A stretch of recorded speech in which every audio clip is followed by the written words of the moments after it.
Subscribe now and press the bell icon. Never miss an update. Hello students, welcome to Mahindra's official channel. So यहाँ पर हम आज आपसे एक बहुत ही इंपॉर्टेंट टॉपिक के बारे में डिस्कस करने वाले हैं, दैट इज ई रूपी। ई रूपी के बारे में आप लोगों ने सुना होगा कि आरबीआई ने डिजिटल करेंसी ई रूपी को लॉन्च किया है। सो ये क्या है ई रूपी, कैसे हमारे लिए ये यूजफुल होगा, कैसे हम इसको यूज कर सकते हैं, इन सभी चीज़ों के बारे में आज के सेशन में हम डिटेल में डिस्कस करेंगे। सो सेशन को स्टार्ट करने से पहले एक बार फटाफट से आप लोग क्या कर दीजिए, वीडियो को लाइक और शेयर कर दीजिए, जिससे और भी लोग हमारे साथ कनेक्ट हो सके और उनको भी मालूम हो कि आखिर ये ई रूपी है क्या, जिसको आरबीआई ने लॉन्च किया है और कैसे ये हमारे लिए यूजफुल है। अगर हम देखें तो न्यूज़ में बहुत दिन से हम देख रहे हैं कि आरबीआई ने डिजिटल रूपी को लॉन्च किया 1 दिसंबर को 4 सिटीज में। आरबीआई बहुत जल्द ई रूपी को लॉन्च करेगी पायलट बेसिस पर, या फिर आरबीआई ने आज ई रूपी को लॉन्च किया। सो इस टाइप से बहुत सारी न्यूज़ हमें देखने को मिल रही है।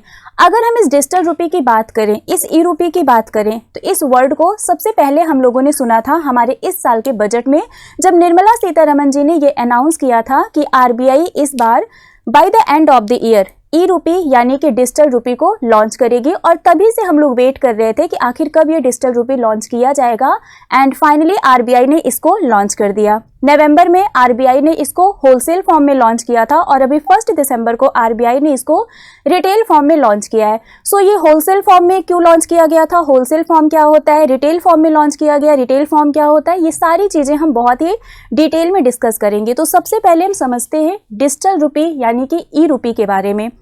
इंडिया ने अपना सीबीडीसी क्या है, सेंट्रल बैंक डिजिटल करेंसी, जिसको हम डिजिटल रूपी या फिर ई रूपी के नाम से भी जानते हैं, इसको लॉन्च किया गया 1 दिसंबर को। अगर हम सिंपल लैंग्वेज में समझें तो ये जो हमारी करेंसी नोट होती है, जो कैश होता है, उसका ये इलेक्ट्रॉनिक वर्जन है। मतलब हमारे जो करेंसी नोट्स होते हैं, चाहे वो 1 रुपए का हो, चाहे वो 2 रुपए का हो, चाहे वो 100 रुपए का हो, चाहे वो 2000 रुपए का हो, ये सभी जो करेंसी नोट्स हैं ये अब हमको डिजिटल फॉर्म में मिलेंगे। मतलब अगर आप मार्केट में कोई सामान खरीदने जाते हैं तो अभी क्या होता है, हम कैश देते हैं, है ना। अब हम सेम चीज़ को परचेज करने के लिए कैश की जगह हम ई रूपी का यूज कर सकते हैं। स्टार्टिंग में पायलट फेज में इसको 4 सिटीज में लॉन्च किया गया है और वो है दिल्ली, मुंबई, बेंगलुरु एंड भुवनेश्वर। ओडिशा के भुवनेश्वर में इसको लॉन्च किया गया है। सो अगर हम बात करें तो स्टार्टिंग में जो इसका पायलट फेज है, इनिशियली आरबीआई ने 4 सिटीज को कवर किया है और वो जो 4 सिटीज हैं वो है मुंबई, न्यू दिल्ली, बेंगलुरु एंड भुवनेश्वर। इन 4 सिटीज में आरबीआई ने इस डिजिटल रूपी यानी कि ई रूपी को लॉन्च किया है। बात करते हैं सीबीडीसी। अभी मैंने आपको बताया सेंट्रल बैंक डिजिटल करेंसी, ये है क्या, ये एक तरीके का डिजिटल टोकन होता है जो क्रिप्टो करेंसी की तरह ही होता है। इसको सेंट्रल बैंक के द्वारा इशू किया जाता है। अगर सेंट्रल बैंक इसको इशू कर रहा है, that means it's a legal tender. ये एक लीगल टेंडर होता है, कोई भी इसको एक्सेप्ट करने से मना नहीं कर सकता। फॉर एग्जाम्पल, अगर आप इसके थ्रू पेमेंट करते हैं ई रूपी का यूज़ करके, अभी क्या है, हम यूपीआई का यूज़ करते हैं। जब से यूपीआई ट्रेंड में आया है, लोगों ने कैश को अपने पास रखना बंद कर दिया है, ज़्यादातर वो यूपीआई का यूज़ करके पेमेंट करते हैं। कहीं कहीं पर प्रॉब्लम आ जाती है कि जब हम पेटीएम से पेमेंट करने जाते हैं तो सामने वाला जो शॉपकीपर होता है वो कहता है हम पेटीएम नहीं यूज़ करते, हम फ़ोन पे यूज़ करते हैं, तो आप फ़ोन पे के थ्रू पेमेंट करिए। तो इस टाइप की प्रॉब्लम्स हमें सफ़र करनी पड़ती है। बट ये प्रॉब्लम आपको ई रूपी के केस में देखने को नहीं मिलेगा, क्योंकि ये एक लीगल टेंडर है जिसको आरबीआई के द्वारा डिजिटल फॉर्म में इशू किया जा रहा है और इसको कोई भी एक्सेप्ट करने से मना नहीं कर सकता है। मतलब यहाँ पर आपको पेटीएम, फ़ोन पे, इस तरीके से किसी एक पर्टिकुलर ऐप की नीड नहीं होगी। मतलब आप स्टोर इसको एक मोबाइल वॉलेट के फॉर्म में, या फिर बैंक आपको कोई ऐप प्रोवाइड करेगा उसके थ्रू ही आप इसको स्टोर कर सकते हैं। बट जैसे हमें फ़ोन पे, गूगल पे, पेटीएम, इन सब से पेमेंट करने में, ट्रांजैक्शन करने में जो एक प्रॉब्लम फेस करनी पड़ती है वो नहीं करना पड़ेगा, क्योंकि ये लीगल टेंडर है और ये एक्सेप्टेबल होगा। So it is a legal tender issued by the RBI in digital form. Digital form में आरबीआई के द्वारा इशू किया गया ये एक लीगल टेंडर है और ये हमारी फिएट करेंसी की तरह ही है, सेम एज फिएट करेंसी, और ये 1-to-1 एक्सचेंजेबल भी होगा। आई थिंक यहाँ तक क्लियर हो गया होगा।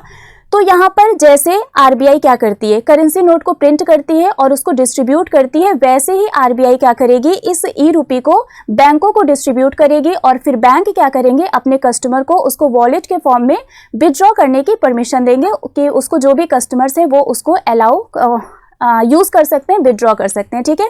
सो the banks that will have the right to disperse the digital currency will help user transact through a digital wallet stored on mobile phones and devices. यही point अभी मैंने आपको बताया था कि बैंक आपको कोई ऐप प्रोवाइड करेगा या फिर आप इसको अपने मोबाइल फोन में, डिवाइस में या फिर डिजिटल वॉलेट में इसको यूज कर सकते हैं। अब सबसे इंपॉर्टेंट पॉइंट अगर यहाँ पर आपको बताएं तो किसी भी बैंक अकाउंट की, पर्टिकुलर बैंक अकाउंट की नीड आपको नहीं है। फॉर एग्जांपल आपके पास डिजिटल वॉलेट है, मान लेते हैं HDFC बैंक में आपके पास 10 रुपए है, किसी दूसरे बैंक में आपके पास 10 रुपए है, तो आप इन दोनों 10 रुपए को यानी कि 20 रुपए जो है आपके, इसको आप डिजिटल वॉलेट में ट्रांसफर कर सकते हैं और फिर इसको आप यूज कर सकते हैं। तो यहाँ पर किसी भी पर्टिकुलर बैंक अकाउंट की नीड आपको नहीं होगी, प्लस इंटरनेट की भी जरूरत नहीं होगी। आप फीचर फोन में इसको यूज कर सकते हैं। बेसिकली अगर हम बात करें तो SMS और QR कोड का यूज करके इसको क्या किया जाएगा, इसको यूज किया जाएगा। तो SMS और QR कोड के थ्रू हम इस e-रूपी को क्या करेंगे, हम इसको ट्रांजैक्शन के लिए भी यूज कर सकते हैं, पेमेंट के लिए भी यूज कर सकते हैं।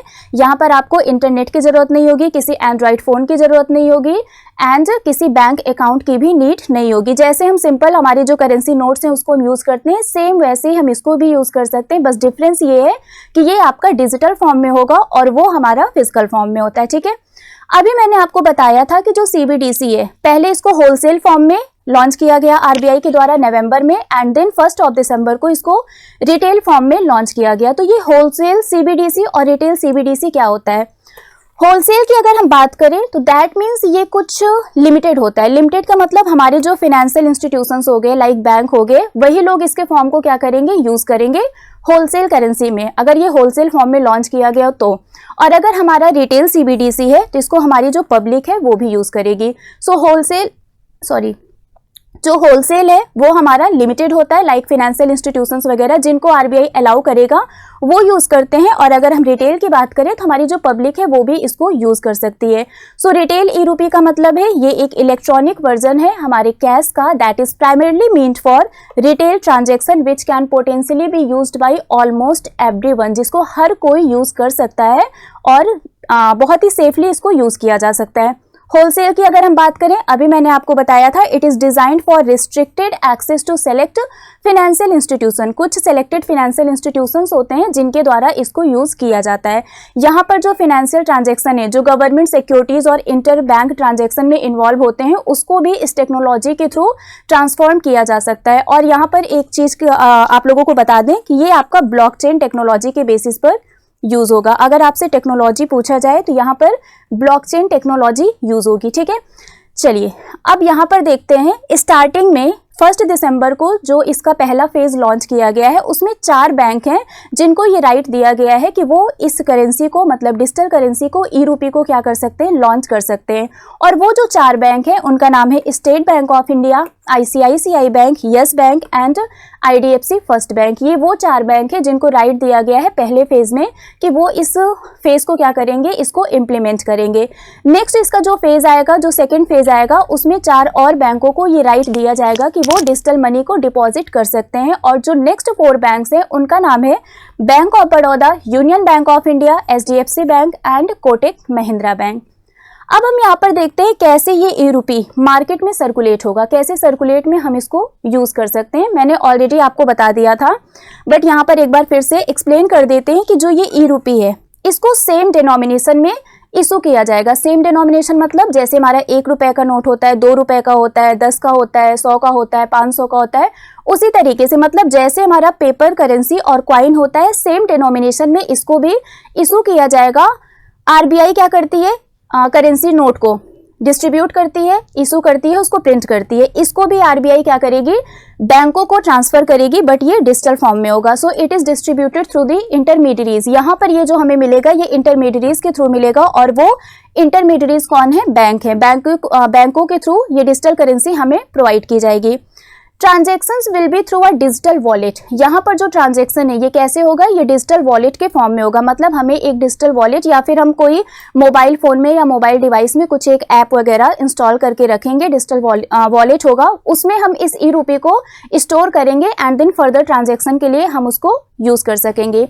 ये जो ट्रांजैक्शन है ये पर्सन टू पर्सन और पर्सन टू मर्चेंट भी यूज हो सकता है, मतलब आप पर्सन टू पर्सन भी इसको ट्रांसफर कर सकते हैं और पर्सन टू मर्चेंट भी इसको यूज किया जा सकता है। पर्सन टू मर्चेंट ट्रांजैक्शन में QR कोड होगा मर्चेंट लोकेशन पर, तो ये P2P और P2M फॉर्म में भी यूज किया जा सकता है। Users will be able to withdraw digital token from banks in the same way they can currently withdraw physical cash। जैसे बैंक से आप फिजिकल कैश विड्रॉ करते हैं सेम वैसे ही आप इसको भी, जो आपका ये डिजिटल टोकन है, इसको आप विड्रॉ कर सकते हैं। मतलब यहाँ पर कुछ भी चेंज नहीं है, चेंज बस इतना है कि वो जो करेंसी नोट है वो हमारे हाथ में आता है और ये हमारे हाथ में ना आकर के हमारे डिजिटल वॉलेट में जाएगा, ठीक है। They will be able to keep their digital token in the wallet, जो मैंने अभी आपको बताया ये आपके वॉलेट में जाएगा और ऑनलाइन आप इसको यूज कर सकते हैं और ऐप के थ्रू आप इसको ट्रांसफर भी कर सकते हैं। अब हम देखते हैं ये जो ई-रूपी है इसका बेनिफिट क्या है, क्या क्या फायदे इससे हमको मिल सकते हैं। तो सबसे पहला, there is no need to have bank account और पेमेंट ऐप। आपको किसी भी बैंक अकाउंट या फिर पेमेंट ऐप की जरूरत नहीं है। अभी मैंने आपको एग्जांपल बताया था कि अगर HDFC बैंक में आपके 10 रुपए है, ICICI बैंक में आपके 10 रुपए हैं, तो आप इस दोनों 20 रुपए को क्या कर सकते हैं, अपने डिजिटल वॉलेट में ट्रांसफर कर सकते हैं और फिर आप पेमेंट कर सकते हैं। तो यहाँ पर किसी बैंक अकाउंट की नीड आपको नहीं थी। नो नीड ऑफ इंटरनेट और स्मार्टफोन, आपको इंटरनेट या फिर स्मार्टफोन की जरूरत नहीं है, आप फीचर फोन में भी इसको यूज कर सकते हैं। नो प्रॉब्लम ऑफ टीयरिंग और स्पॉइलिंग ऑफ नोट्स, नोट फट जाते हैं तो वो चलता ही नहीं है, तो हमारे वो पैसे वेस्ट हो जाते हैं। तो यहाँ पर उसके फटने वटने की, जो भी नोट फट गया, खराब हो गया, उसकी टेंशन भी नहीं होगी। बैंक अकाउंट और card details will be safe, हमारा जो बैंक अकाउंट है और कार्ड का जो डिटेल है वो भी सेफ रहेगा। No chances of infection by contact के थ्रू जो भी कंटाजियस डिजीज होते हैं बैंक नोट के थ्रू भी ट्रांसफर हो जाते हैं, वो भी नहीं होगा। And confidentially will also be maintained in mutual transaction. देखिए, जब हम ऑनलाइन ट्रांजैक्शन करते हैं UPI के थ्रू, तो जो ट्रांजैक्शन हिस्ट्री होती है उसमें आपका जो भी रिकॉर्ड है वो उसमें मेंशन हो जाता है कि आपने कहाँ पर पैसा ट्रांसफर किया, क्या किया। बट जब हम फिजिकल करेंसी, जो करेंसी नोट्स है, उसके थ्रू कहीं पर भी पेमेंट वगैरह करते हैं, ट्रांसफर करते हैं, तो वो उसकी इन्फॉर्मेशन सिर्फ हमारे पास होती है, किसी को पता नहीं होता है कि हमने अपना पैसा कहाँ पर खर्च किया। तो सेम वही आपका ई-रूपी में भी होगा, इसका जो रिकॉर्ड है वो कहीं पर भी मेंटेन नहीं होगा, मतलब कोई ये पता नहीं कर सकता है कि आपने ये पैसा कहाँ पर खर्च किया है। तो ई-रूपी और हमारी जो डिजिटल करेंसी है दोनों में कुछ भी डिफरेंस नहीं है, सब कुछ सेम है। जैसे आप उसको यूज कर रहे थे वैसे ही आप इसको भी यूज कर सकते हैं, बस चेंज इतना है कि वो आपका पेपर के फॉर्म में प्रिंट हो रहा था और ये आपका ऑनलाइन फॉर्म में होगा, जो आप डिजिटल वॉलेट में स्टोर कर सकते हैं। So that's all about e-rupee and I really hope so कि इससे रिलेटेड जो भी आपके कन्फ्यूजन होंगे वो सॉल्व हो गए होंगे। अगर आपको कोई डाउट है तो आप कॉमेंट करके पूछ सकते हैं, उसको हम डेफिनेटली रिजॉल्व करेंगे, ठीक है। सो आज के लिए फिलहाल बस इतना ही है, नेक्स्ट हम आपसे मिलेंगे किसी नए टॉपिक के साथ। Till then bye bye guys, take care, thank you so much. Subscribe now and press the bell icon. Never miss an update.